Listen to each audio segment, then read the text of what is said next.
जल्दी go through कर लेते हैं। लास्ट क्लास में हमने चैप्टर नंबर 8 का आगाज़ किया था। काफ़ी इंपॉर्टेंट चैप्टर है, काफ़ी तवील चैप्टर भी है, और जल्दी जल्दी कल जो पढ़ाया था पहले उसको गो थ्रू कर लेते हैं और फिर आगे जाके देखते हैं क्या हमारे पास सूरत हाल है। चैप्टर नंबर 8 का नाम वेव, मोशन एंड साउंड है। इसमें बुनियादी तौर पे 3 सवालात थे। एक सवाल सिंपल हार्मोनिक मोशन का था, एक सवाल स्टैंडिंग वेव का, और एक साउंड का था। स्टैंडिंग वेव निकाल दिया है।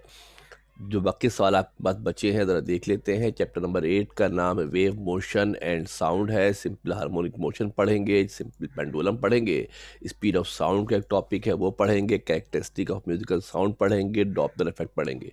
कुछ टॉपिक्स आपको पास पेपर में ऐसे नज़र आएंगे जो इस दफ़ा चूँकि ऑब्सोलीट कोर्स में है तो शायद आपको प्रॉब्लम हो।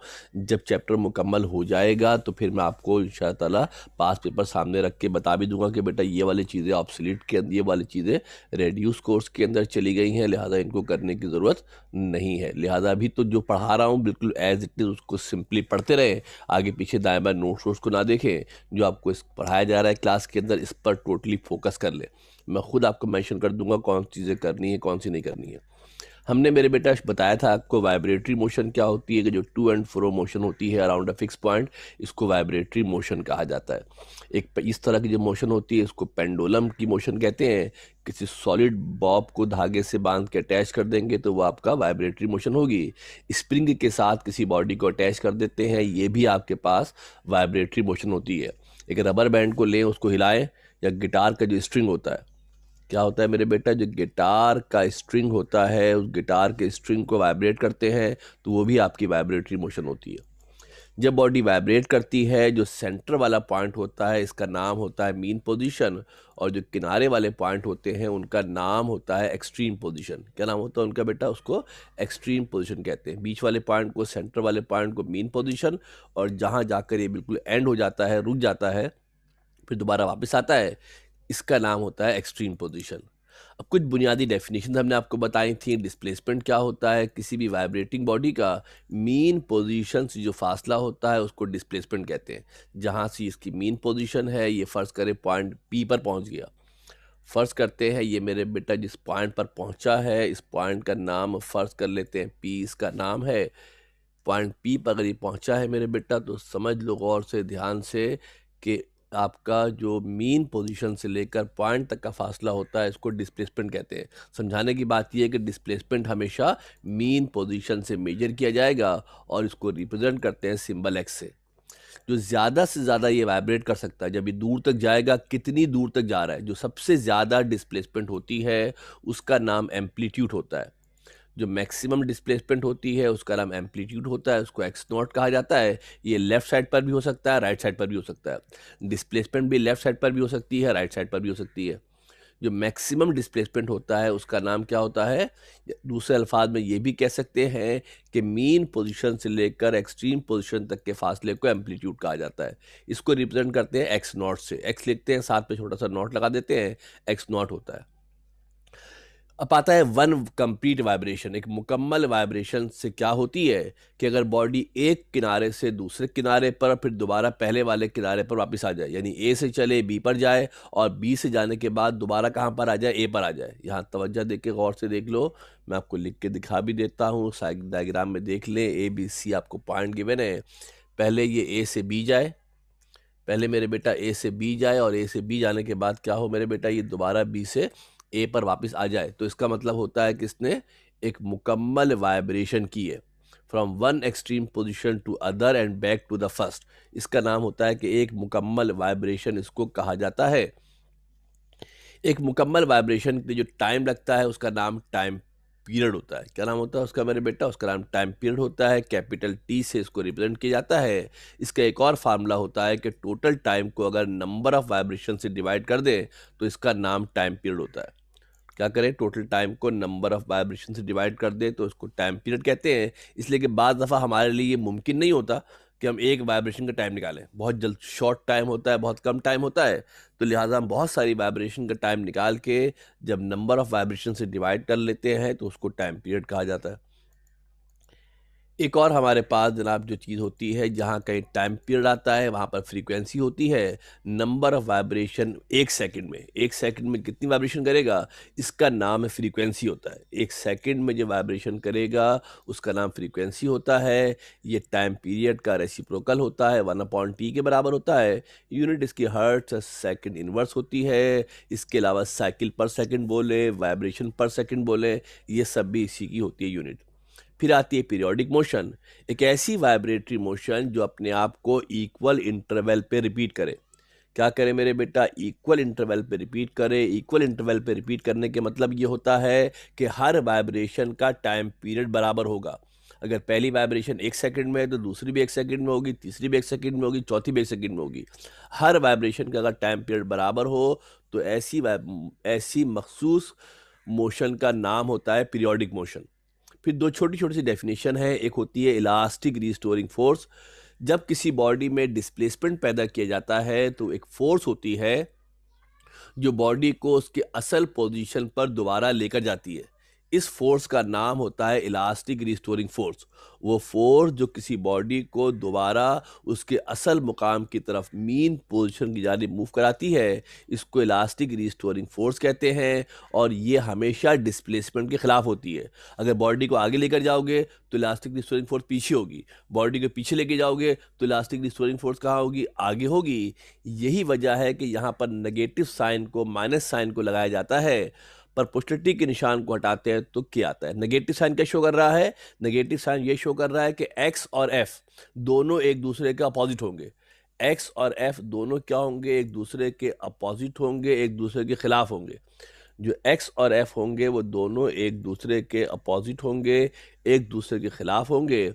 अगर एफ मेरे बेटा आगे की जानिब है, अगर एफ मेरे बेटा आपका आगे की जानिब है तो जो अगर एफ आपका आगे की जानिब है तो जो ए जो आपका एक्स होगा मेरे बेटा वो पीछे की जानिब होगा। एक्स और एफ एक दूसरे के अपोजिट होते हैं। यही वजह है कि यहाँ पर नेगेटिव साइन को माइनस साइन को लिखा जाता है। और लास्टली बताया था कि इनर्शिया क्या होता है, वो एबिलिटी जिसकी वजह से कोई बॉडी नहीं चाहती कि उसकी स्टेट तब्दील हो, उसको इनर्शिया कहते हैं। यानी वो रेस्ट में है तो चाहती है रेस्ट में रहे, मोशन में तो क्या चाहती है बॉडी, मोशन में ही रहे। इस एबिलिटी को, इस प्रॉपर्टी का नाम इनर्शिया कहा जाता है। ऐसा हमने लास्ट क्लास में यहाँ तक पढ़ा दिया था। चूंकि टॉपिक नया था, फर्स्ट टाइम पढ़ रहे हैं, इसलिए मैंने इसको रिवाइज दोबारा करा दिया है, ताकि छोटी मोटी कोई बात अगर जहन में होगी तो दोबारा यहाँ पर मामला आपका क्लियर हो गया होगा। जो नया टॉपिक होता है हम खुद कोशिश करते हैं कि उसको बार बार थोड़ा सा रिपीट कर दें। जब बार बार रिपीट करते हैं तो कभी ना कभी तो बात जो है वो आपको क्लियर हो ही जाएगी। बार बार आप खुद भी कोशिश किया करें कि चीज़ों को जो मुश्किल लग रही है उनकी बार बार रीडिंग करें, उनको बार बार पढ़ेंगे तो मामला बड़े सहल हो जाएंगे, आसान हो जाएंगे। कोई मामला उसके अंदर इतना ज़्यादा रहेगा नहीं। चीज़ें मुश्किल समझ के छोड़ देना बहुत बेवकूफ़ी वाला काम है। उसको बार बार पढ़ेंगे, मामला आसान हो जाएगा। ओके जनाब, तो अब यहाँ से हम आगे चलते हैं। यहाँ तक हमने कल मामला कर लिया था और आज हम जो चीज़ करने जा रहे हैं, टॉपिक करने जा रहे हैं, इसका नाम है मेरे बेटा क्या जनाब, इसका नाम है सिंपल हार्मोनिक मोशन। क्या नाम मेरे बेटा है, सिंपल हार्मोनिक मोशन का टॉपिक हम जनाब करने जा रहे हैं। सिंपल हार्मोनिक मोशन का टॉपिक हम करेंगे। अब ये सिंपल हार्मोनिक मोशन क्या होता है, पूरा चैप्टर इस पर बेस करेगा। बहुत ध्यान से तवज्जो दे के सुनिएगा, समझिएगा। इन्फॉर्मेटिव है, कुछ बातें हैं जो आपको याद करनी पड़ेंगी, कुछ बातें हैं जो आपको याद करनी पड़ेंगी, आपके जहन में होनी चाहिए कि ये चीज़ें इसके अंदर होती हैं। आपने कोई वेरीफाई नहीं करना कि सिंपल हार्मोनिक मोशन है। आपको बताया जा रहा है कि अगर सिंपल हार्मोनिक मोशन होगा तो ऐसे ऐसे होगा, तो इसका मतलब है कि सिंपल हार्मोनिक मोशन बॉडी के अंदर पाई जाएगी या बॉडी की मोशन सिंपल हार्मोनिक मोशन होगी। ठीक है जनाब, इसमें क्या क्यों वाला सवाल नहीं है। ये आपको इन्फॉर्मेशन दी जा रही है कि अगर कोई बॉडी इन कंडीशंस को फॉलो करेगी तो उसकी मोशन को सिंपल हार्मोनिक मोशन कहा जाएगा। सुनिए जरा गौर से, डेफिनेशन पे आते हैं। डेफिनेशन क्या है, द पीरियोडिक मोशन। पहली बात कि जो सिंपल हार्मोनिक मोशन होती है वो पीरियोडिक मोशन होती है। क्या होती है मेरे बेटा, पीरियोडिक मोशन होती है। पीरियोडिक मोशन होने के क्या मतलब है, पीरियोडिक मोशन होने का मेरे बेटा मतलब ये है कि ये इक्वल इंटरवल पे अपने आप को रिपीट करेगी। हर वाइब्रेशन का टाइम पीरियड क्या होगा, बराबर होगा। ऐसी वाइब्रेशन को क्या कहा जाए, ऐसी मोशन का नाम क्या होता है, पीरियोडिक मोशन होता है। सुनना जो पॉइंट है, पहला पॉइंट जो समझने का है वो पहला पॉइंट क्या है कि मोशन कैसी होगी, पीरियोडिक मोशन होगी। क्या होगी मेरे बेटा? पीरियोडिक मोशन होगी। पीछे आपको हमने डेफिनेशन पीरियोडिक मोशन की लिखवाई। पीरियोडिक मोशन कैसी मोशन होती है? ऐसी मोशन होती है जो इक्वल इंटरवल पे अपने आप को रिपीट करती है, जो इक्वल इंटरवल पे रिपीट करती है। पीरियोडिक मोशन लाजमी होनी चाहिए, पीरियोडिक मोशन लाजमी होनी चाहिए। दूसरी बात यह कि जब कोई बॉडी मूव करती है ना, तो उसके अंदर एक्सेलरेशन पैदा होता है। वेलोसिटी में तब्दीली को एक्सेलरेशन कहते हैं। वेलोसिटी में तब्दीली का नाम क्या होता है? वेलोसिटी में तब्दीली को एक्सेलरेशन कहा जाता है। जब वेलोसिटी बढ़ती है तो एक्सेलरेशन प्लस में होता है, जब वेलोसिटी कम होती है तो एक्सेलरेशन माइनस में होता है। वेलोसिटी तब्दील हो रही है, वेलोसिटी बदल रही है, तो इसको एक्सेलरेशन कहा जाता है। दो ऑप्शन होते हैं, या तो वेलोसिटी बढ़ेगी या तो वेलोसिटी कम होगी, या तो वेलोसिटी बढ़ेगी या तो वेलोसिटी कम होगी। अगर वेलोसिटी बढ़ती है, सुनना था जुमला गौर से बेटा, अगर वेलोसिटी बढ़ती है तो डिस्प्लेसमेंट, तो वेलोसिटी और एक्सेलरेशन दोनों की डायरेक्शन सेम होती है। अगर वेलोसिटी बढ़ती है तो वेलोसिटी और एक्सेलरेशन दोनों की डायरेक्शन सेम होती है। अगर वेलोसिटी कम होती है तो एक्सेलरेशन और वेलोसिटी अपोजिट डायरेक्शन में होते हैं। तो वेलोसिटी और एक्सेलरेशन अपोजिट डायरेक्शन में होते हैं। दूसरी बात कि बॉडी के अंदर एक्सेलरेशन पाया जाएगा, ये एक्सेलरेशन डिस्प्लेसमेंट के डायरेक्टली प्रोपोर्शनल होगा। यानी जितना ज्यादा डिस्प्लेसमेंट होगा इतना ज्यादा एक्सेलरेशन होगा, जितना ज्यादा डिस्प्लेसमेंट होगा इतना ज्यादा एक्सेलरेशन होगा। और एक्सेलरेशन हमेशा मीन पोजीशन की जानिब होगा, डायरेक्टेड टुवर्ड्स मीन पोजीशन। जो आपके पास एक्सेलरेशन होगा उस एक्सेलरेशन की डायरेक्शन कहाँ होगी? हमेशा टुवर्ड्स मीन पोजीशन होगी। तो ऐसी मखसूस मोशन का नाम होगा सिंपल हार्मोनिक मोशन। क्या नाम होगा मेरे बेटा? सिंपल हार्मोनिक मोशन होगा। तवज्जो दे के गौर से देख ले, सिंपल हार्मोनिक मोशन कहा जाएगा। कितनी बात समझने की है? तीन बातें समझने की हैं। पहली बात कि मोशन पीरियोडिक होगी, पहली बात कि मोशन पीरियोडिक होगी। दूसरी बात क्या? एक्सेलरेशन डिस्प्लेसमेंट के डायरेक्टली प्रोपोर्शनल होगा। अगर डिस्प्लेसमेंट ज़्यादा होगा तो एक्सेलरेशन ज़्यादा होगा, डिस्प्लेसमेंट कम होगा तो एक्सेलरेशन कम होगा। और तीसरी और अहम बात यह है कि एक्सेलरेशन हमेशा कहाँ होगा? टुवर्ड्स मीन पोजीशन होगा। तो ऐसी मोशन का नाम होता है क्या मेरे बेटा? ऐसी मोशन को कहा जाता है सिंपल हार्मोनिक मोशन। मैथमेटिकली अगर मेरे बेटा इसको लिखा जाए तो acceleration is directly proportional to displacement. सुनना गौर से, एक्सेलरेशन है, ये निशान प्रोपोर्शनलिटी का है, डिस्प्लेसमेंट है, और एक माइनस साइन लिखी हुई है।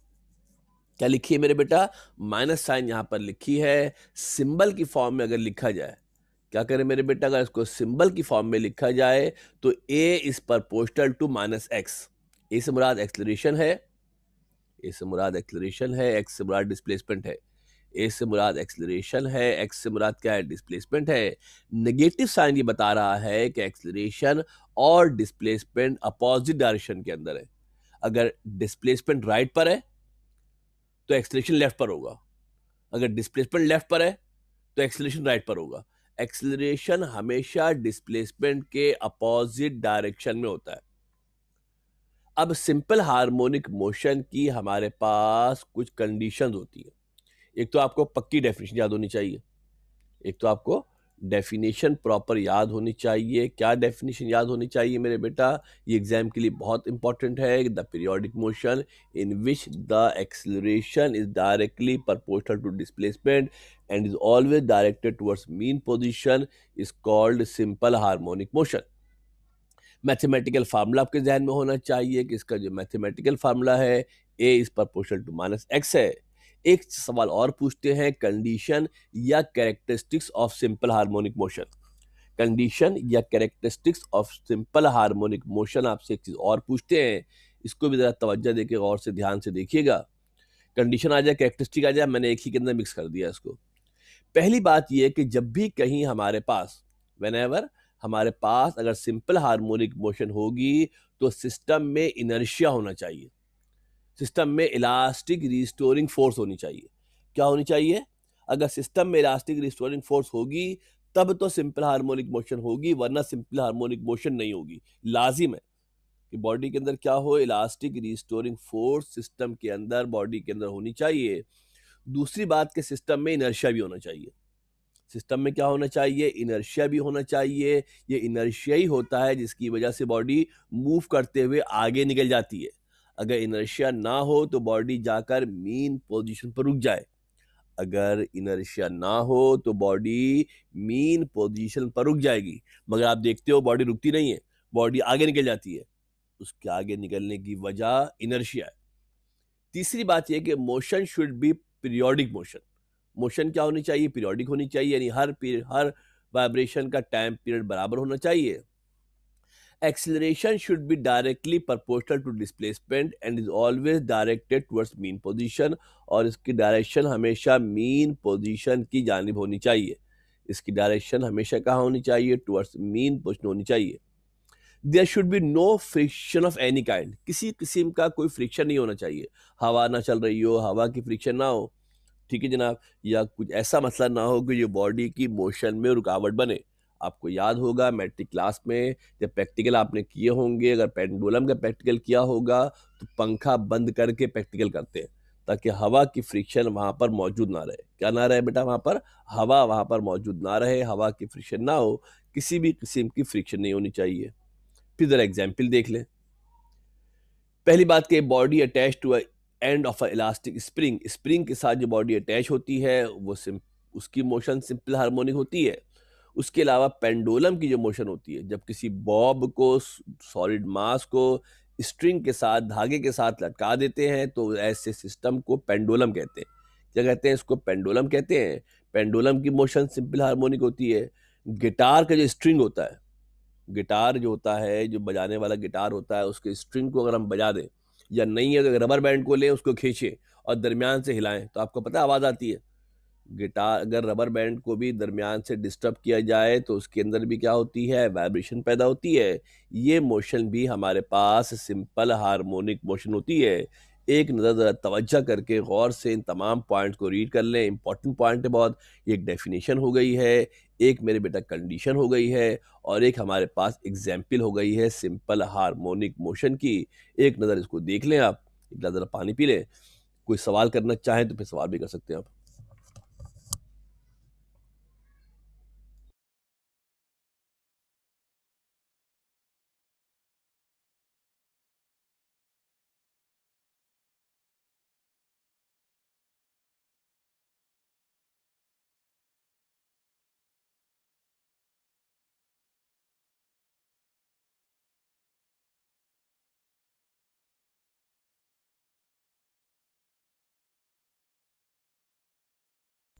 जी बेटा, शुक्र, आपका सवाल है, बोले भाई।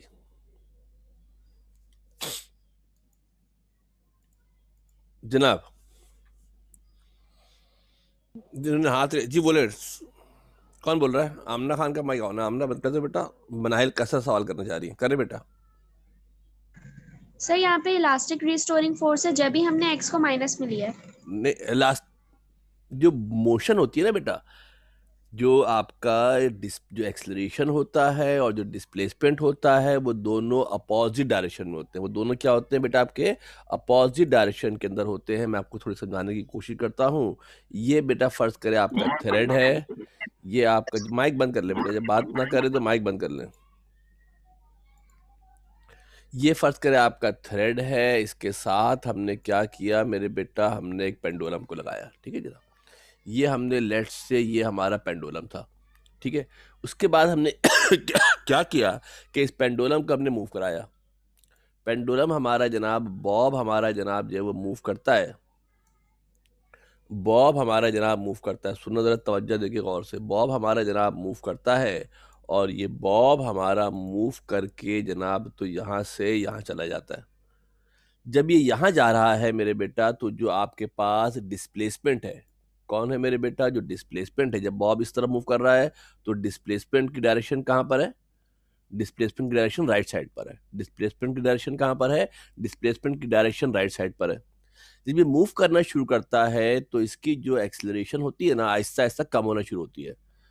जहाँ जब ये बिल्कुल टॉप पर पहुंचेगा ना, तो बिल्कुल टॉप पर पहुंचने के बाद ये यहाँ पर रेस्ट में आ जाता है। रेस्ट में आने के मतलब है कि रुक जाता है। रेस्ट में आने के मतलब क्या हो, रुक जाएगा। यहाँ से चला था, इसके अंदर कोई वेलोसिटी होगी, ऊपर टॉप पर पहुंचेगा, रेस्ट में आ जाएगा, इसकी एक्सेलरेशन, इसकी वेलोसिटी कम हो रही है। इसकी वेलोसिटी क्या हो रही है? कम हो रही है। जब वेलोसिटी इसकी मेरे बेटा कम हो रही है, सुनना जरा गौर से, ये इसके अंदर ये डिस्प्लेसमेंट है। ये जो मैंने एक्स लिखा है, ये एक्स हमारे पास क्या है मेरे बेटा? डिस्प्लेसमेंट है। ये आपका डिस्प्लेसमेंट है जो आगे की जानिब है। मगर जो एक्सेलरेशन होगा, सुनना बेटा गौर से ध्यान से, जो हमारे पास मेरे बेटा इसके अंदर एक्सेलरेशन जो पाया जाएगा ना, क्योंकि वेलोसिटी कम हो रही है, तो वेलोसिटी कम होने की वजह से, वेलोसिटी कम होने की वजह से मेरे बेटे जो एक्सेलरेशन होगा वो पीछे की जानिब होगा। जो एक्सेलरेशन होगा वो एक्सेलरेशन आपका पीछे की जानिब होगा, बैक हैंड साइड पर होगा। डिस्प्लेसमेंट आगे है, एक्सेलरेशन पीछे है। इस वजह से हमने माइनस साइन लिखा है। इस वजह से हमने क्या किया है? माइनस साइन लिखा है कि डिस्प्लेसमेंट और कौन मेरे बेटा? जो डिस्प्लेसमेंट है और जो एक्सेलरेशन है, इन दोनों की डायरेक्शन अपोजिट है। जिन्होंने सवाल करना है बेटा वही लोग अपना माइक ऑन रखें, बाकी लोगों से गुजारिश ये है कि अपना माइक ऑफ कर ले भाई। किसी और का सवाल है बेटा कोई? सर मुझे पूछना है। पूछे। सर जो कैरेक्टरिस्टिक्स का जो पहला पॉइंट है ना, वो थोड़ा समझा दें। लिखा हुआ है ना, there must be elastic restoring force acting on the system, ये बिल्कुल, थोड़ा क्लियर बॉडी कर में दें। इलास्टिक रिस्टोरिंग फोर्स होनी चाहिए। बॉडी में क्या होनी चाहिए? इलास्टिक रिस्टोरिंग फोर्स बॉडी में होनी चाहिए। देखो मेरे बच्चा, गौर से तवज्जो दे के देखना। जब इस पेंडुलम को हम डिस्प्लेस कराएंगे, ऊपर ले जाकर छोड़ेंगे, तो क्या होगा? क्या रुक जाएगा ऊपर? जब इस पेंडुलम को मेरे बेटा हम ऊपर लेकर जाएंगे, हमने डिस्प्लेस कराया, डिस्प्लेस करा के हम ऊपर ले गए, होना तो ये चाहिए कि ऊपर जाकर रुक जाइए। होना क्या चाहिए कि ये ऊपर जाके इसको रुक जाना चाहिए। मगर ये जब जैसे ही छोड़ेंगे ना इसको, जैसे इसको छोड़ा जाएगा तो क्या होगा? छोड़ेंगे तो ये क्या करेगा? ये दोबारा आहिस्ता आहिस्ता आहिस्ता आहिस्ता मूव करके ऊपर से नीचे आ जाएगा। आएगा नहीं आएगा नीचे? जब ये छोड़ेंगे तो ये ऊपर से आहिस्ता आहिस्ता जो नीचे वापस आ रहा है ना, वो फोर्स जो इसको वापस लेकर आ रही है, हम नहीं ला रहे, खुद ही आ रहा है। एक नेचुरल फोर्स है जो इसको वापस लेकर आ रही है। जो फोर्स इसको वापस लेकर आ रही है, इस फोर्स का नाम होता है इलास्टिक रिस्टोरिंग फोर्स। क्या नाम होता है इसका बेटा? अगर ये इलास्टिक रिस्टोरिंग फोर्स ना होती तो ये अपनी ही जगह पर रुक जाता, वापस से नीचे ना आता। जो वापस से नीचे आया है, वो फोर्स जो इसको वापस लेकर आ रही है, वो इलास्टिक रिस्टोरिंग फोर्स है। वो क्या है मेरे बेटा? इलास्टिक रिस्टोरिंग फोर्स है, जिसकी वजह से ये मूव करके दोबारा, ये इलास्टिक रिस्टोरिंग फोर्स है जिसकी वजह से ये मूव करके दोबारा मीन पोजीशन पे आ रहा है। और अगला पॉइंट भी समझ लो, जब ये मीन पोजीशन पे आएगा तो इसको यहां आकर रुक जाना चाहिए। जब मीन पोजीशन पर आएगा तो इसको यहां आकर रुक जाना चाहिए, मगर रुकेगा नहीं। मगर रुकेगा नहीं, रुक बल्कि क्या होगा? ये आगे निकल जाएगा। ऐसी होता है ना बेटा? रुकेगा नहीं, क्या होगा बेटा? आगे निकल जाएगा। जो ये आगे निकल गया, इस आगे निकलने की वजह क्या है? इसकी वजह इसमें मौजूद इनर्शिया है। क्या है मेरे बेटा? इसके अंदर मौजूद क्या? इनर्शिया है। इनर्शिया की वजह से ये जो मोशन में था, ये चाहता है कि इसकी मोशन बरकरार रहे, इसको मीन पोजीशन पर रुक जाना चाहिए था, मगर रुकेगा नहीं, ये आगे निकल जाएगा। और जब आगे निकल जाएगा तो ये इनर्शिया की वजह से आगे जा रहा है, ये फिर आगे जाएगा, यहाँ जाकर रुक जाएगा। क्या होगा? यहाँ जाकर रुक जाएगा। रुकेगा तो पता चलेगा यहाँ तो जगह मेरे रुकने की है नहीं। फिर क्या करेगा? फिर इसके अंदर इलास्टिक रिस्टोरिंग फोर्स होगी जो क्या करेगी? इसको दोबारा वापस लेके आएगी। क्या करेगी? इसको दोबारा वापस लेकर आएगी। फिर ये मेन पोजीशन में रुकने की कोशिश करेगा, मगर रुकेगा नहीं। इनर्शिया की वजह से आगे निकल जाएगा। इस तरीके से हल्के हल्के आहिस्ता आहिस्ता मूव करता रहेगा, मूव करता रहेगा, यहाँ तक के बिला आखिर काफी देर के बाद जाकर ये मेन पोजीशन पर रुक जाएगा। जो फोर्स उसको दोबारा मेन पोजीशन की जाने वापस लेकर आ रही है, इस फोर्स को कहा जाता है क्या मेरे बेटा?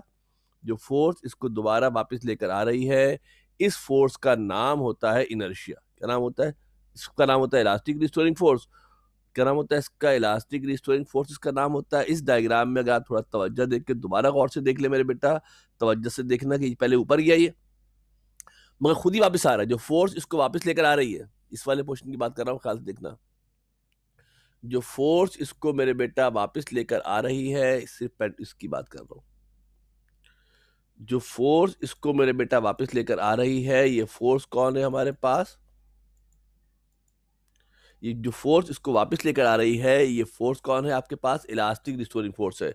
रुकना चाहिए, बीच में रुका नहीं, आगे निकल गया। जो आगे निकल गया वो फोर्स कौन सी है? इनर्शिया है, जो उसको आगे लेकर जा रही है। इंपॉर्टेंट चीज़ ये है मेरे बेटा यहाँ पर कि जो पॉइंट्स आपको लिखवाए गए हैं, ये सारे पॉइंट्स आपको याद होने चाहिए प्रॉपर कि ये बातें इसके अंदर होगी तो सिंपल हार्मोनिक मोशन होगी। अब हम आगे अपने इस टॉपिक को बढ़ाते हैं और ज़रा सवाल को समझने की कोशिश कीजिएगा। मनाहिल कैसा साहबा बोले बेटा। सर ये जो एक पॉइंट पर आके रुक गया तो इस वक्त इसके अंदर से इनर्शिया खत्म हो गया। ये जब रुकेगा तो वाइब्रेटरी मोशन खत्म हो जाएगी। जब वाइब्रेटरी मोशन खत्म हो जाएगी तो इनर्शिया तो होगा, इनर्शिया तो हर वक्त ही होता है। इलास्टिक रिस्टोरिंग फोर्स खत्म हो जाएगी। क्या खत्म हो जाएगी? इलास्टिक। जब रुक जाएगा तो इसका मतलब है कि इसमें इलास्टिक रिस्टोरिंग फोर्स खत्म हो गई है, इलास्टिक रिस्टोरिंग फोर्स मौजूद नहीं है। मगर रुकने में बहुत टाइम लगाता है बेटा, फौरन थोड़ी रुकता है कोई, बहुत टाइम लगता है इसको रुकने में। अब जरा 2-3 बातें आप समझ ले, अब हमने करना क्या है। अब हमारी जो आगे मेरे बेटा पढ़ाई हमारे पास होगी, हमने डिफरेंट कंडीशन में डिफरेंट केसेस को लेकर सिंपल हार्मोनिक मोशन को पढ़ना है और वहाँ सिंपल हार्मोनिक मोशन को वेरीफाई करना है। क्या करना है? सिंपल हार्मोनिक मोशन को हमने वेरीफाई करना है, सिंपल हार्मोनिक मोशन को हमने प्रूव करना है। कुछ फार्मूले हैं जो आपको याद होने चाहिए सिंपल हार्मोनिक मोशन के हवाले से। इनकी डेरिवेशन कैसे हुई है, कहाँ से आए हैं, इन चक्कर में ना पड़े अभी आप। कुछ फार्मूले मैं आपको स्क्रीन पे सामने लिख रहा हूँ, ये सारे फार्मूले आपको प्रॉपरली याद होने चाहिए। कुछ जनरल इक्वेशंस हैं सिंपल हार्मोनिक मोशन के हवाले से, ये फार्मूले आपको याद होने चाहिए।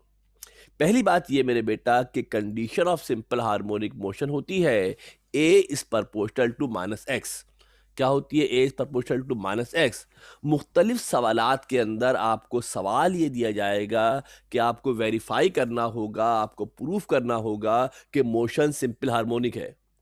किसी भी बॉडी की मोशन को अगर हम सिंपल हार्मोनिक मोशन प्रूफ करना चाहें, सुनना जुमला गौर से, किसी भी बॉडी की मोशन को जब सिंपल हार्मोनिक मोशन प्रूव करना होगा तो हम उसका एक्सीलरेशन निकालेंगे। whenever we have to prove that the motion of a body is simple harmonic motion, we will calculate the acceleration of that body.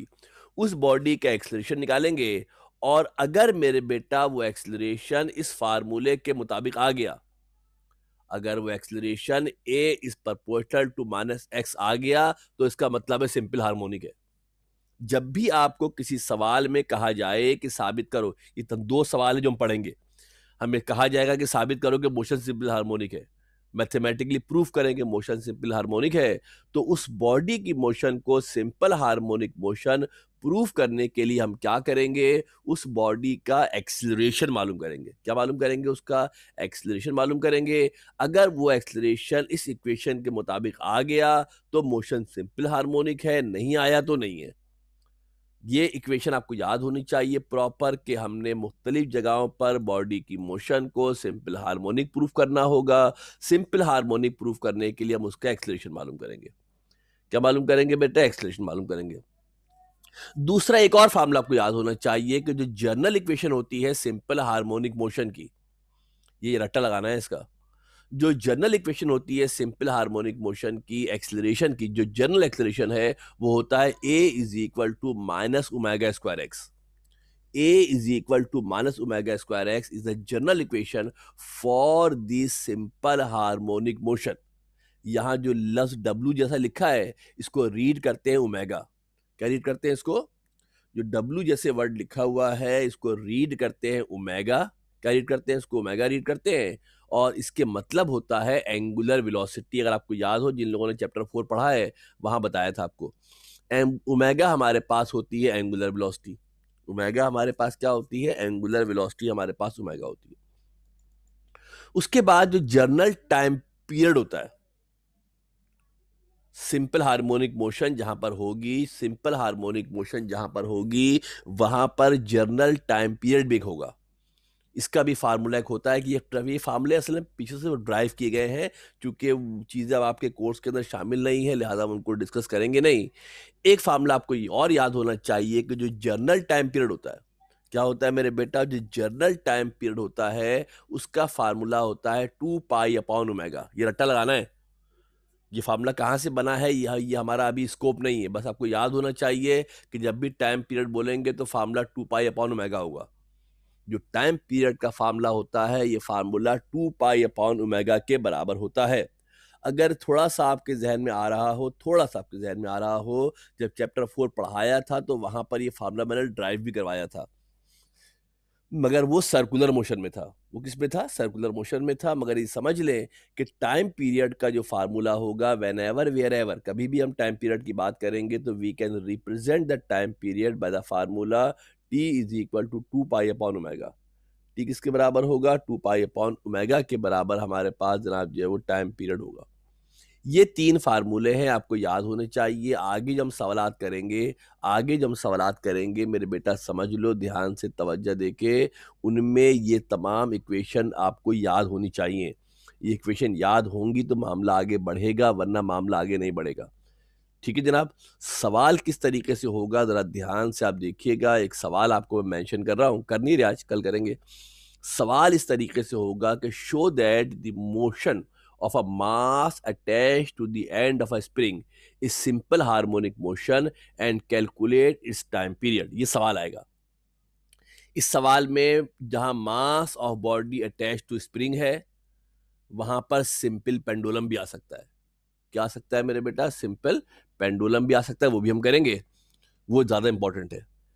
हमने साबित करना है कि मोशन सिंपल हार्मोनिक है, उसका टाइम पीरियड निकालना है। क्या निकालना है? उसका टाइम पीरियड निकालना है। तो अभी करा नहीं ना, कल कराऊंगा। सुन ले जरा गौर से, जब भी हमने मोशन को सिंपल हार्मोनिक साबित करना होगा ना तो हम यहाँ पर एक्सेलरेशन मालूम करेंगे। क्या मालूम करेंगे बेटा? यहाँ पर हम एक्सेलरेशन मालूम करेंगे। और अगर वो एक्सेलरेशन इस इक्वेशन के मुताबिक, किसके मुताबिक? A is proportional to minus x आ जाएगा तो इसका मतलब है सिंपल हार्मोनिक मोशन है, वरना सिंपल हार्मोनिक मोशन नहीं होगा। तो ये हमारा इंशाल्लाह कल का जनाब नेक्स्ट हमारा सवाल होगा जो हम करने जा रहे हैं। सवाल आपको बोर्ड पे लिख दिया है मैंने, सवाल आपको मैंने स्क्रीन पे लिख दिया है। कल की क्लास इंशाल्लाह होगी, बहुत इंपॉर्टेंट है, ध्यान से कीजिएगा। ये आपको क्लियर हो जाएगा क्योंकि ये टॉपिक नया है। नए से मतलब ये है कि इस तरह की चीज़ें आपने पहले कभी पढ़ी नहीं आज तक। जो मोमेंटम था, जो इंक्लाइन प्लेन था, उसमें तो मैंने दौड़ा दिया था। न्यूटन लॉ ऑफ ग्रेविटेशन था, वर्क पावर एनर्जी था, वो चूंकि आपने मैट्रिक क्लास के अंदर भी पढ़ा हुआ था तो हमने ज़रा सा उसको रवानी में आगे बढ़ा दिया था, आगे बढ़ा दिया था। मगर ये वो चीज़ें हैं जो आप फर्स्ट टाइम पढ़ रहे हैं, लिहाजा इसको थोड़ा स्लो डाउन करेंगे, और बजाय इसको कि हम इसको बहुत ज़्यादा तेज़ रफ्तारी से पढ़ा दें और आपके ऊपर से गुजर जाए, तो इंशाल्लाह आपके ऊपर से नहीं गुजरेगा, दिमाग से गुजरेगा और इंशाल्लाह दिमाग के अंदर रुकेगा भी और आपका मामला समझ में भी आएगा। कहीं ऐसा फील हो लगे कि यार कि सर लग रहा है कि फास्ट हो रहा है तो मुझे बता देना। थोड़ा सा इसको स्लो डाउन करूँगा इसलिए कि टॉपिक नया है। एक दफ़ा रिदम में आ जाओगे तो फिर मामला आगे आसान हो जाएगा, आगे प्रॉब्लम इंशाल्लाह ताला आपको नहीं होगी। फर्दर कोई सवाल होगा तो इंशाल्लाह कल की क्लास में आपसे सवाल इसको ले लेंगे। Time is about to end, time तकरीबन आपका ख़त्म के ऊपर है। नेक्स्ट क्लास इंशाल्लाह ताला होगी तो फिर हम जो सवाल आपके सामने मैंने स्क्रीन पे लिखा है, इस सवाल को हम डिस्कस करेंगे, यहाँ से शुरू करेंगे। अब मैं जो पिछला रिवाइज कराया है अब रिवाइज नहीं कराऊंगा, ख्याल रखना। एक बात कोशिश करना कि वीडियो को अपलोड कर दूंगा, देख लेना और कॉपी के ऊपर लाजमी लिख लेना। कॉपी के ऊपर स्क्रीन से देखकर स्क्रीनशॉट लेकर रजिस्टर प्रॉपर मेंटेन करना। ये ना बोलना वीडियो है, अब वीडियो है तो वीडियो थोड़ी काम आएगी कि आप तो कॉपी से होना है। लिहाजा कोशिश करना कि रजिस्टर को, कॉपी को बाकायदा मेंटेन कीजिएगा। जनाब कोई फातिमा साहब कुछ कहना चाह रही है, फातिमा सलमान साहब बोले भाई। सर वो पीछे फॉर्मूला की स्लाइड थी वो दिखा दें एक दफा। ये वाली बेटा सही है जी सर। ये आप देख ले स्लाइड मेरे बेटा, इसकी स्क्रीनशॉट लेना। ये फार्मूले याद होने चाहिए बेटा, कल जब आओ तो फिर ये मत बोलना कि सर ये फार्मूला कहाँ से आया। इन फार्मूला की कोई ओरिजिनेशन नहीं है। ये फार्मूले कैसे आए हैं ये इस वक्त हमारा स्कोप भी नहीं है, कि फार्मूले कैसे आए हैं। ये फार्मूले आपको याद होने चाहिए, बस ये फार्मूले आपको याद होने चाहिए। तो इंशाल्लाह कल की क्लास में आएंगे तो फर्दर इसको आगे से कंटिन्यू करेंगे। जब तक अपना ख्याल रखिएगा, घर वालों का ख्याल रखिएगा। जैसी हालात में